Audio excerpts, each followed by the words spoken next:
La sécurité alimentaire à l'ordre du jour, la Caisse stable désormais partenaire de la Gaza. La première ministre Rose Christiane Osukhara Ponda reçoit le vice-président de la CIMAF. Et enfin, 204 nouveaux cas positifs sur toute l'étendue du territoire gabonais. Ce sont les chiffres recueillis par les équipes du COPIL le 1er février dernier. Voilà de quelle façon s'articule le 1945 de Média 241 ce soir. Madame, Monsieur, bonsoir et bienvenue à vous sur cette plage d'informations. Nous démarrons tout de suite avec ce partenariat signé entre la Caisse de stabilisation et de péréquation et l'Agence gabonaise de sécurité alimentaire. Partenariat visant plusieurs objectifs, comme nous le relate Freddy Moussunda dans l'élément que je vous invite à regarder. La sécurité alimentaire constitue une manière d'aborder la problématique du développement. C'est un principe organisateur. Conscient de cette problématique, le directeur général de la Caisse de stabilisation et de péréquation, Thierry Mboutsou, et la directrice générale de l'Agence gabonaise de sécurité alimentaire, Alia Magonga Moussavou, ont paraphé une convention de partenariat ce 2 février 2021 qui lie désormais les deux entités. La Gaza, c'est de la fourche à la fourchette, donc toute la chaîne des valeurs. La Gaza contribue à la qualité sanitaire. Mais ce qui nous réjouit encore plus ce matin, c'est que ce n'est pas des mots jetés dans l'air. Je me suis dit, en occupant cette place, ce poste était de dire, l'intérêt c'est de changer les lignes. Et je pense qu'au bout de 2 ans, ce genre de convention nous permet de nous dire, nous avons changé les lignes de la sécurité alimentaire. Le directeur général de la Caisse stable, Thierry Mboutsou, se dit satisfait de l'aboutissement de ce projet.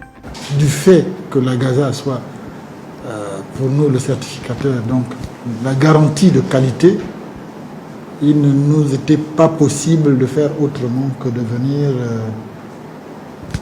rechercher le partenariat que nous sommes en train de mettre en place ici. Et notre souci, vous savez que le chef de l'État, son Excellence Ali Bongo Ondimba, est allé goûter ce café du côté d'Alanga. Il ne nous est pas possible aujourd'hui de ne pas continuer cette œuvre et donc de garantir une visibilité du produit gabonais. S'assurer de la qualité des produits café-cacao, des dispositions liées à l'exportation mais aussi à l'entreposage des produits, telles sont les missions assignées à la Gaza via la convention de partenariat signée par les deux responsables des structures.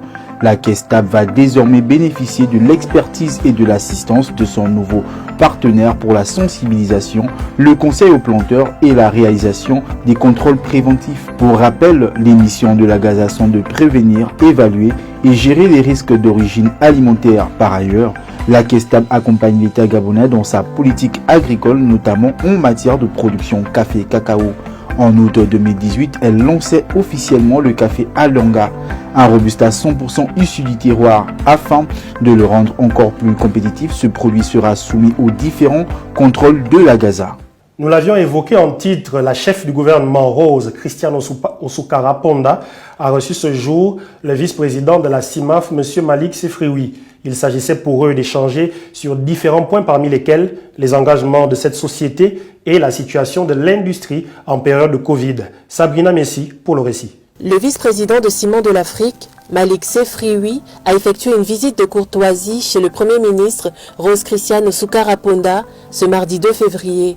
Je suis honoré d'avoir rendu visite à Madame le Premier ministre.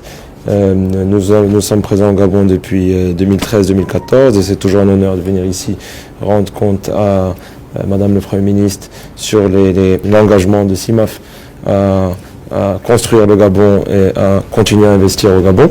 Il s'agissait entre autres de faire un compte rendu sur la production de CIMAF, la situation de son industrie et l'impact de la Covid-19 sur ses activités sur le marché national et international.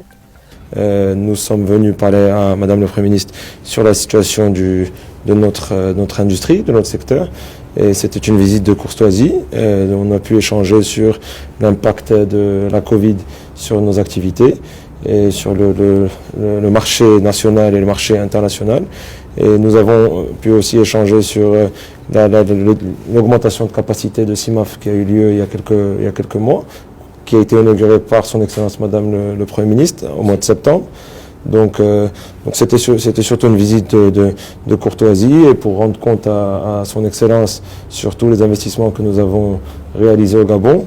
Le souhait du vice-président est de continuer à investir dans le développement et l'industrialisation du Gabon. La capacité de production de CIMAF au Gabon est d'1 million de tonnes par an pour une consommation d'environ 600 000 tonnes par an. La CIMAF espère passer à 700 000 tonnes cette année. Depuis son arrivée dans le pays, l'entreprise a investi près de 61 milliards de francs CFA. Et puis un point sur la situation du Covid. 204 nouvelles personnes contaminées sur l'étendue du territoire gabonais. 37 d'entre elles sont hospitalisées, dont 12 en réanimation. Nous enregistrons tout de même 159 guérisons et heureusement aucun décès. Madame, Monsieur, merci de rester fidèles à nos programmes. Bonne soirée chez vous et surtout, n'oubliez pas, rien n'est impossible à Dieu et tout est possible à celui qui croit. Au revoir.